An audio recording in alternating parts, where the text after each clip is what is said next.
नमस्कार, स्वागत है आप सबका मुद्रा एक्सचेंज की इस नई वीडियो में।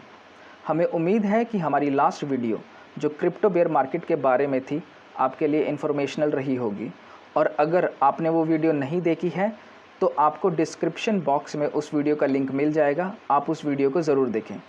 तो आज हम इस वीडियो में बहुत ही सिंपल और आसान तरीके से जानने की कोशिश करेंगे कि क्या है ये क्रिप्टो करेंसी, क्या है ब्लॉकचेन और कैसे ये आने वाले फ्यूचर में एक रेवोल्यूशन ला सकता है।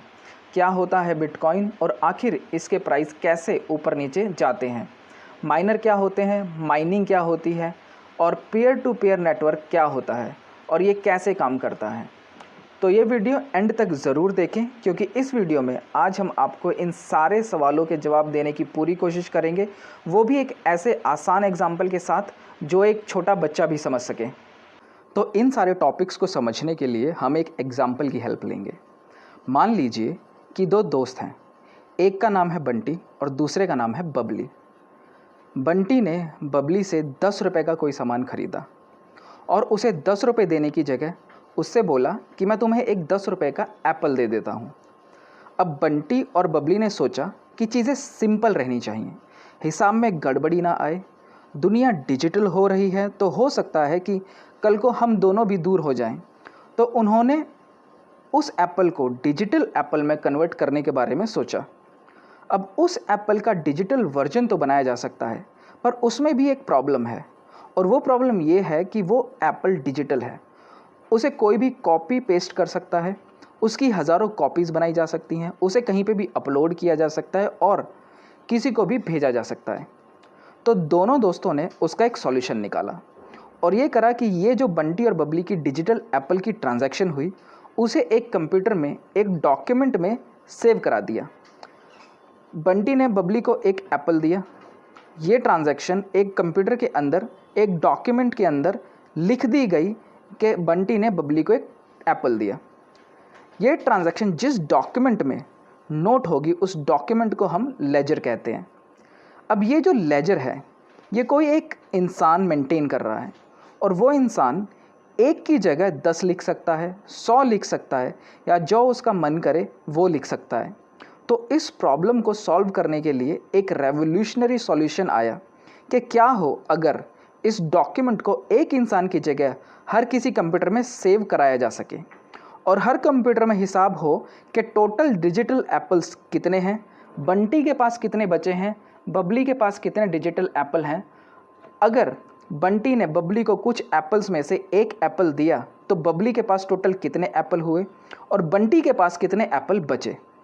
अब अगर ये सारी इन्फॉर्मेशन हर कंप्यूटर में अवेलेबल होगी और कोई भी अगर इस इन्फॉर्मेशन या लेजर से छेड़छाड़ करने की कोशिश करेगा तो बाकी कंप्यूटर्स में वो मिसमैच होगा और वो इंसान ना तो इसे बदल पाएगा और पकड़ा जाएगा।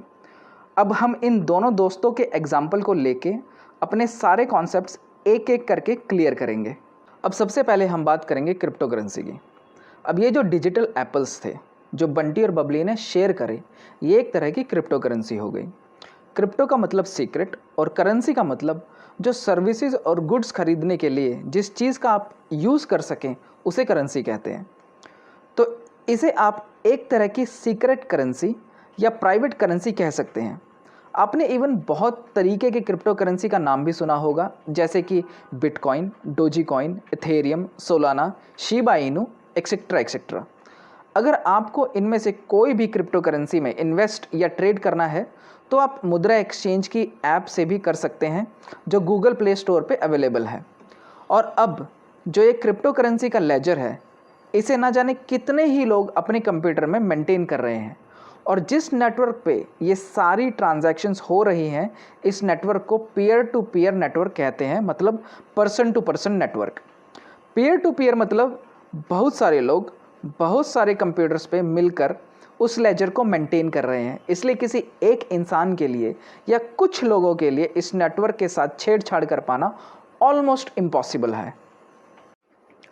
और इस सिक्योर नेटवर्क के पीछे है ये रेवोल्यूशनरी टेक्नोलॉजी जिसे हम ब्लॉकचेन कहते हैं। ब्लॉकचेन 2 वर्ड से मिलकर बना है, ब्लॉक्स और चेन, यानी ब्लॉक्स की चेन। अब जैसे एक ट्रेन में एक बोगी के पीछे दूसरी बोगी होती है, वैसे ही ब्लॉकचेन में एक ब्लॉक के पीछे दूसरा ब्लॉक होता है। जैसे जैसे ब्लॉक्स फिल होते जाते हैं वैसे वैसे चेन बढ़ती जाती है और ये सारे ब्लॉक्स एक दूसरे से कनेक्टेड होते हैं।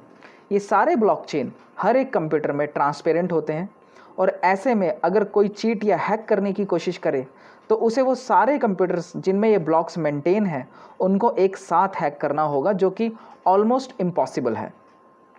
अब मान लीजिए कि बंटी के पास 3 बिटकॉइन थे और उसने 1 बिटकॉइन बबली को दे दिया, तो ये सारे कंप्यूटर चेक करने लग जाएंगे कि क्या बंटी ने सही में बबली को 1 बिटकॉइन दिया है या नहीं। बंटी के सारे प्रीवियस ट्रांजैक्शंस देख के पता लगाया जाएगा कि बंटी के पास 3 बिटकॉइन हैं भी या नहीं, और बबली के पास कितने बिटकॉइन थे ये चेक करने के बाद एक और बिटकॉइन ऐड हो जाएगा और ये ट्रांजैक्शन उसी लेजर में मेंटेन होगी जो मैंने आपको वीडियो के शुरू में बताई थी, और ये सारे transactions with in a few seconds complete हो जाते हैं। इसी टेक्नोलॉजी को हम ब्लॉकचेन कहते हैं। तो जितने भी लोग इस पब्लिक लेजर को मेंटेन कर रहे हैं, इसकी रिस्पॉन्सिबिलिटी ले रहे हैं, उन्हें कहते हैं माइनर्स। और इन ट्रांजैक्शंस को मेंटेन करना, वैलिडेट करना, इस प्रोसेस को कहते हैं माइनिंग। और ये सब किसी को बैठ के नहीं करना होता है, मैनुअली कुछ भी नहीं होता, ये सब कुछ सिस्टम जनरेटेड होता है, ऑटोमेटिकली होता है। मगर हाँ, ये हमारे रेगुलर कंप्यूटर्स या लैपटॉप्स नहीं कर पाते। इनके लिए स्पेशली बिल्ड कंप्यूटर्स बनवाने होते हैं, स्पेशल सॉफ्टवेयर्स लगते हैं, जैसे कि जी माइनर्स, BTC माइनर्स एंड इस तरह के अदर सॉफ्टवेयर्स। और इस माइनिंग के प्रोसेस में जो टाइम और पैसा इन्वॉल्व हो रहा है, इसके रिटर्न में माइनर्स को उसी करेंसी में रिवॉर्ड्स भी मिलते हैं। मुझे उम्मीद है कि अभी तक आपको ये समझ आ गया होगा कि क्रिप्टो करेंसी एक डिजिटल एसेट है जो एक प्राइवेट करेंसी है, और क्रिप्टो करेंसीज़ के जितने भी ट्रांजैक्शंस होते हैं वो एक टाइप के पब्लिक लेजर में रिकॉर्ड होते हैं और इसे ब्लॉकचेन से मेंटेन किया जाता है। जो इन ट्रांजैक्शंस को मेंटेन और ऑडिट करते हैं उन्हें माइनर्स कहा जाता है, और इस पूरे रिकॉर्डिंग एंड मेंटेनेंस के प्रोसेस को माइनिंग कहते हैं। मगर आपको एक सवाल कहीं ना कहीं आया होगा कि अगर हर एक सिस्टम में आपके क्रिप्टो करेंसीज़ के रिकॉर्ड हैं तो ये प्राइवेट करेंसी कैसे हुई। तो यही काम आता है क्रिप्टो करेंसी का एक बहुत स्ट्रॉन्ग पिलर, जिसे क्रिप्टोग्राफी कहा जाता है। क्रिप्टोग्राफी का मतलब हुआ कि ये सारे जो आपके क्रिप्टो करेंसी से रिलेटेड रिकॉर्ड्स हैं ये सब कोडेड लैंग्वेज में होते हैं, और इन सारे रिकॉर्ड्स के अपने स्पेशल और डिफरेंट कोड्स होते हैं। क्रिप्टो करेंसी की शुरुआत का बहुत बड़ा रीज़न क्रिप्टोग्राफी है। इसी की वजह से आम लोगों में क्रिप्टो करेंसी की पॉपुलैरिटी इतनी बढ़ रही है। अब कुछ लोगों को ये प्रॉब्लम भी थी कि जब पैसे उनके हैं तो इसका कंट्रोल दूसरों के हाथों में क्यों हो, बैंक्स के पास क्यों हो, अथॉरिटीज़ और गवर्नमेंट्स इसे रेगुलेट क्यों करें। गवर्नमेंट का जब मन करता है तब इन्फ्लेशन इंक्रीज़ कर देती है, नोट्स प्रिंट कर देते हैं, और ऐसे ही डिसीजन से आम इंसान को प्रॉब्लम्स फेस करनी पड़ती हैं। सबको यही लगा करता था कि क्यों ना ऐसी कोई करेंसी हो जो डिसेंट्रलाइज्ड हो। अब आपको ये सवाल तो ज़रूर आया होगा कि अगर करेंसीज़ का कंट्रोल आम लोगों के पास है तो फिर इनके प्राइसेस को डिसाइड कौन करेगा। तो मैं आपको बता दूं कि हर क्रिप्टो करेंसी का प्राइस पहले से ही डिसाइड होता है, उनकी प्रोडक्शन डिसाइडेड होती है। अब जब कोई चीज़ लिमिटेड होती है या फिर उसकी क्वांटिटी या साइज़ फिक्स्ड होता है तो उसके प्राइसेस तब इंक्रीज़ होते हैं जब मार्केट में उसकी डिमांड होती है। हम इस चीज़ को एक एग्जाम्पल की हेल्प से समझने की कोशिश करेंगे। अब मान लीजिए कि एक प्रॉपर्टी है और प्रॉपर्टी बेचने के प्राइस तो फिक्स्ड ही होंगे। अब मान लीजिए कि आज उस प्रॉपर्टी की डिमांड एकदम से बढ़नी शुरू हो गई, तो इस बढ़ती डिमांड की वजह से उस प्रॉपर्टी के प्राइसेस भी बढ़ने शुरू हो जाएंगे। और अगर उस प्रॉपर्टी की मार्केट में डिमांड कम है या नहीं के बराबर है तो उस प्रॉपर्टी के प्राइसेस भी कम होने स्टार्ट हो जाएंगे। इसी तरह जब भी किसी क्रिप्टो करेंसी की डिमांड क्रिप्टो मार्केट में इंक्रीज़ होती है उस वक्त उसकी प्राइस भी इंक्रीज़ होती है, और जब डिमांड कम हो जाती है तो इवेंचुअली एक पीरियड के बाद उसकी प्राइसेस भी कम होनी शुरू हो जाती हैं। अब बिटकॉइन की प्राइसेस कैसे डिसाइड होती हैं। बिटकॉइन का जो सप्लाई है वो 21 मिलियन यानी 2,10,00,000 है। तो जब भी बिटकॉइन की डिमांड बढ़ जाती है तो हमें बिटकॉइन के प्राइसेस में राइज देखने को मिलता है, और बाकी क्रिप्टो करेंसीज के प्राइस या ऑल्ट कॉइन्स के प्राइस मार्केट में बिटकॉइन डोमिनेंस से डिसाइड होते हैं। 2011 में बिटकॉइन की प्राइस सिर्फ 20 रुपये थी। फिर बीच में एक टाइम ऐसा आया जब बिटकॉइन की प्राइस लगभग 45 लाख रुपए तक गई। आज के डेट में बिटकॉइन की प्राइस अराउंड 22 से 23 लाख रुपए के आसपास है। अब आप इमेजिन कीजिए कि अगर आपने सिर्फ 100 रुपये 2011 में बिटकॉइन के अंदर इन्वेस्ट किए होते तो आपके वो 100 रुपये लगभग आज की डेट में 1.5 करोड़ रुपए बन चुके होते।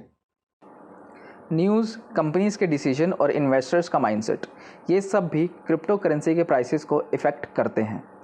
24 मार्च 2021 में टेस्ला के ओनर इलॉन मस्क ने अनाउंस किया कि टेस्ला अब बिटकॉइन को as a payment method accept करना शुरू करेगा।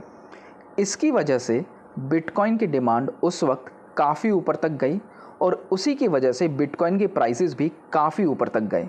मगर जैसे ही 13 मई 2021 को इलॉन मस्क ने बिटकॉइन एक्सेप्ट करने से मना कर दिया तो बिटकॉइन के प्राइसेस $60,000 से घटकर $30,000 पर आ गए। अब हम बात कर लेते हैं क्रिप्टो करेंसीज के कुछ एडवांटेजेस के बारे में। पहला एडवांटेज, डिसेंट्रलाइजेशन। सबसे अच्छी चीज़ क्रिप्टो करेंसी की ये है कि ये डिसेंट्रलाइज्ड है। इसे कोई एक कंट्री या गवर्नमेंट रेगुलेट नहीं कर सकती। ये किसी एक के थ्रू कंट्रोल नहीं किया जा सकता, इसीलिए ये लोगों के लिए एक बहुत बड़ा एडवांटेज है। दूसरा advantage, no government control. Since crypto currencies private currency है तो किसी गवर्नमेंट या किसी इंडिविजुअल के लिए इसको कंट्रोल करना पॉसिबल नहीं है। दो कंट्रीज़ के डिसीजन की वजह से क्रिप्टो करेंसी इफ़ेक्ट नहीं होती। क्रिप्टो करेंसीज में इन्फ्लेशन नहीं होता, जबकि अदर नॉर्मल करेंसीज में और नोट्स प्रिंट किए जा सकते हैं और जब भी INR के प्राइसेस डाउन होते हैं, USD के प्राइसेस राइज होते हैं। क्रिप्टो करेंसीज लिमिटेड होती है। जैसे बिटकॉइन की सप्लाई सिर्फ 2 करोड़ 10 लाख है, इससे ज़्यादा बिटकॉइन माइन नहीं किए जा सकते, तो ऐसा नहीं है कि कोई फालतू बिटकॉइन प्रोड्यूस कर लेगा और पूरी इकोनॉमी को हिला देगा। तीसरा एडवांटेज, सेफ्टी। सेफ्टी के पॉइंट ऑफ व्यू से ब्लॉकचेन बहुत सेफ है।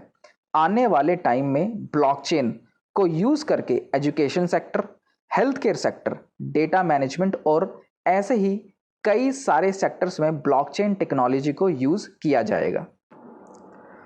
अब डिसएडवांटेजेस की बात करें तो पहली चीज़, इसकी एक एडवांटेज ही डिसएडवांटेज है। जैसे कि पहला डिसएडवांटेज, नो गवर्नमेंट और अथॉरिटी कंट्रोल। अब मान लीजिए कि आपको कोई प्रॉब्लम हुई तो आप किसके पास इसकी कंप्लेंट करने जाओगे? इसे कोई गवर्नमेंट या इंडिविजुअल तो रेगुलेट नहीं कर रहा है, तो अगर इसका फ़ायदा आपको है तो नुकसान भी आपको ही है। अगर कल को आपको कोई भी प्रॉब्लम आती है किसी भी क्रिप्टो करेंसी को लेके, तो आप किसी को ब्लेम या कंप्लेंट नहीं कर सकते। दूसरा डिसएडवांटेज, अनएथिकल वर्क। अब सिंस क्रिप्टो करेंसी एक सीक्रेट करेंसी है, एक प्राइवेट करेंसी है, तो लोग इसे अनएथिकल या इलीगल कामों में भी यूज़ किया जा सकता है, क्योंकि इसे ट्रैक कर पाना किसी के लिए भी ऑलमोस्ट इम्पॉसिबल है। तीसरा डिसएडवांटेज आ जाता है कि ये इको फ्रेंडली नहीं है।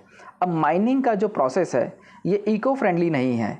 इसमें बहुत ज़्यादा पावर सप्लाई की ज़रूरत होती है, बहुत ज़्यादा इलेक्ट्रिसिटी यूज़ होती है, मतलब हमारे रिसोर्सेज काफ़ी ज़्यादा यूज़ होते हैं। And as a crypto currency exchange, मुद्रा एक्सचेंज को उम्मीद है कि आने वाले टाइम में इसका भी कोई रिलायबल सॉल्यूशन ज़रूर आएगा। इस चीज़ के ऊपर भी काम करा जाएगा कि कैसे हम नेचर को हार्म ना करें और इस माइनिंग के प्रोसेस को इको फ्रेंडली बनाया जा सके। अब एक सवाल आप सबका ये होगा कि क्या क्रिप्टो करेंसी इंडिया में लीगल है? तो जवाब है हाँ, बिल्कुल लीगल है। इंडिया में क्रिप्टो करेंसीज में इन्वेस्ट करना बिल्कुल लीगल है, लेकिन अभी भी ये एक लीगल टेंडर ऑफ मनी नहीं बना है। मतलब आप इसका पैसों की जगह नहीं यूज़ कर सकते, जैसे कुछ कंट्रीज़ में कर सकते हैं। आप अगर चाहते हो कि आप रियल कैश की जगह क्रिप्टो करेंसीज देके सर्विसेज एंड गुड्स परचेज कर सके तो वो अभी लीगल नहीं है, मगर आप क्रिप्टो करेंसीज बाय कर सकते हो, ट्रेड कर सकते हो और होल्ड कर सकते हो। ये सारी एक्टिविटीज़ लीगल है। हमें उम्मीद है कि ये वीडियो आपके लिए बेनिफिशियल थी और इन्फॉर्मेशनल थी और इस वीडियो ने आपकी क्रिप्टो करेंसी की नॉलेज को और बेहतर बनाया होगा। ऐसी ही और इन्फॉर्मेशनल वीडियोस के लिए मुद्रा एक्सचेंज के यूट्यूब चैनल को सब्सक्राइब करें और हमारे टेलीग्राम चैनल को ज्वाइन करें। Thank you.